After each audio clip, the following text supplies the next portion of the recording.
So collaboration, is it a buzzword or can we deliver tangible outputs? Well, from the previous presentations, clearly we can deliver some tangible outputs in ways perhaps that we don't think about every day. But what I'm going to be talking to you about today is, can we collaborate using data to deliver customer outcomes in a way in which we've not seen before? Now, I've got an admission right at the outset. I don't have all the answers, I'm afraid. But what I will try and do is provoke some thoughts to leave you thinking about as we leave here today. So, today's customer. Well, they are, obviously the foundation of any business and any service that's provided. It's only recently in organisations such as mine that we've started using the term customer instead of client and client instead of customer. Does that resonate with any other service providers in the room? So I would traditionally have used the word customer to refer to my client, not that long ago.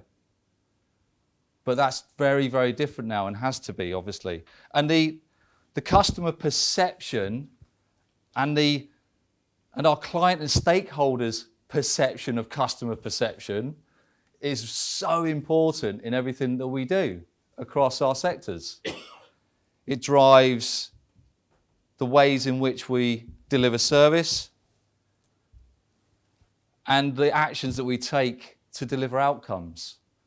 And obviously across the last 20 years, the customer, ourselves, we've got different expectations of the services that we use, that we buy, that we procure, as seen on the screen, those typical ones that we throw out when we're talking about things like this. We expect to be able to order a pair of shoes at 6 o'clock tonight and get it tomorrow.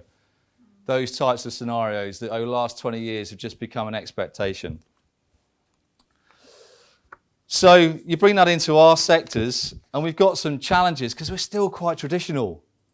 The way in which we look at customers, understand their needs, look at how we develop our services to deliver better outcomes. Think of the way in which we in local roads look at customer perception. A lot of us use the NHT survey. Roughly about 400,000 surveys go out a year across 113 authorities last year. 25% response rate. Now for a survey such as that, that's really good. Really good response rate, really powerful information coming back in. But then you divide the 100,000 by 113, and that's less than 1,000 responses per authority that's taking part. You look at the Transport Focus, who recently commissioned a piece of work that they did with the ORR to understand how road users think performance should be measured and where targets are needed for 2020 to 2025. And again, great piece of work, conducted with mini focus groups, in-depth interviews, but with 112 road users. The HE Insights team are really pushing some boundaries. They're starting to do 20,000 surveys a year. They're using GPS technology to make them more targeted, to make them specific to the schemes that they're looking for feedback on. Things are starting to move. As a provider, I'll give you an example from our business. We would use this as a case study, okay, just to put this into context. And we, on a client who's actually in the room, so on their account, we increased the Twitter following tenfold to just under 11,000 Twitter followers. We had a 7-to-1 compliment to complaint ratio. Fantastic. Service provider. That's what we want. Case study. However, you put that into context, there's 800,000 residents in that authority. So they're all very valuable things that we're doing, but is it time now that we can look at something different collaboratively with the data that's available to us to start looking at how we deliver service? Because off the back of that information currently, we deliver action plans, improvement plans, communication plans, all of these things that go into delivering service and outcomes for customers. Now, customer perception grabs headlines as well, and not usually the good ones. So important decisions are taken off the back of these perceptions and feedbacks, and particularly when things like this happen.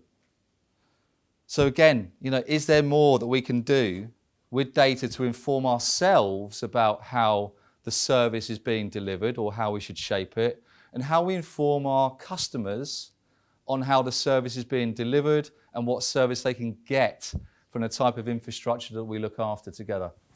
Just a few stats to talk about data and to put it into context. Always blows my mind when I look at some of these sorts of things. So in the last 2 years, apparently 90% of the world's data was created. If you put them all on CDs, you could build towers to the moon and back 23 times, apparently. By 2025, apparently we're all going to be using digital interfaces 5,000 times a day. I'm just generally hoping that's just not all emails, but whether that's right or wrong, they're the predictions. Just it's showing the difference and the change in society and culture that we're surrounded by and people who are using our services. But the ability to analyse that data is now at a maturation point. So again, you look at the volumes, 1/4 of the world's population on Facebook.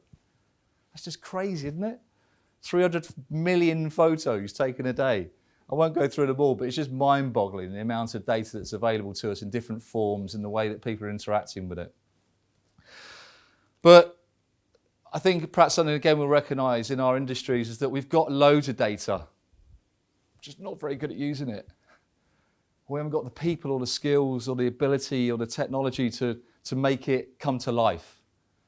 But the introduction of things like AI, blockchain, the introduction of roles in our organisations such as data scientists, data analysts, those types of things are becoming more prevalent and more recognised. And I genuinely believe that in the next 5 years we'll break through that crust and we'll start to commission decisions off the back of the data for better customer outcomes. There are things that are still in the way.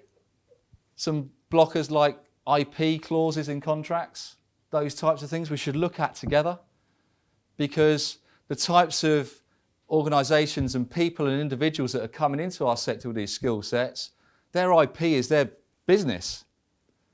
And in some existing contracts, when we open them up, the IP belongs solely to the contract that it's being delivered on.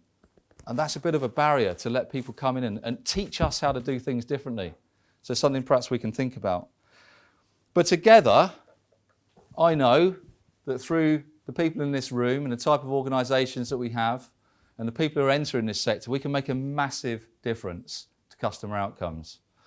Just to give you an example, a tangible example of the types of things that we can do. So this is on the Paddington to Gloucester. There was some train delays. Now within Amy, when I was talking about the growth of the data analysts within organisations, we've now got a team of around 150 data analysts and data scientists, all mathematicians and scientists instead of engineers and QSs, like perhaps some of the traditional, I'm a QS by trade, so I'm one of those. And it's growing every day. And this is one of the projects that they did. They were asked a question. They're having delays on this line. It's creating big fines, as I'm sure you realise that it happens in the rail network when trains are delayed. They couldn't understand why it was. So they took data. They actually took open data that Network Rail currently publish anyway for customers through their various apps. And they had a look at it. They had a look at it in a way that perhaps me, you and other people wouldn't have a look at it. They analysed it, they identified where they thought the delay was being created, location-wise. We then had a look at that location to identify what was creating the delay. And would you believe it was something as simple as the position of the clock for the conductor or the person, was it signalman? What's the word? The person who blows the whistle. Someone help me. That's him. Wow. Was out of the eye line of the driver. So by the time they walked up to say, yep, good to go, 30-second delay. That 30-second delay then compounded down the line and created the problems. So a very simple fix put in place as a consequence of somebody looking at data in a different way and actually open data that was being used for a completely different purpose. Those types of collaborations we can do. We've got the data, we've got the skill sets between us. Let's start looking at things a little bit differently. I've mentioned my view. Data maturation, I think, is upon us.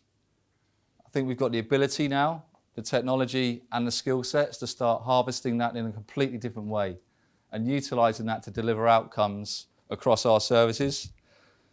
I think the only barriers we've got are the restrictions that we put on ourselves, such as IP, such as not wishing to collaborate, that fear between competition and collaboration, those types of traditional mindsets that if we're really going to make a difference, if we're really going to make a change over the next 5 to 10 years, we need to break through together. And we can learn from different sectors, such as rail. A colleague of mine, Anna Del Vecchio, just recently worked on the rail sector deal, which is about bringing digitalisation into the rail industry and those agreements with central government to provide funding and move that industry forward.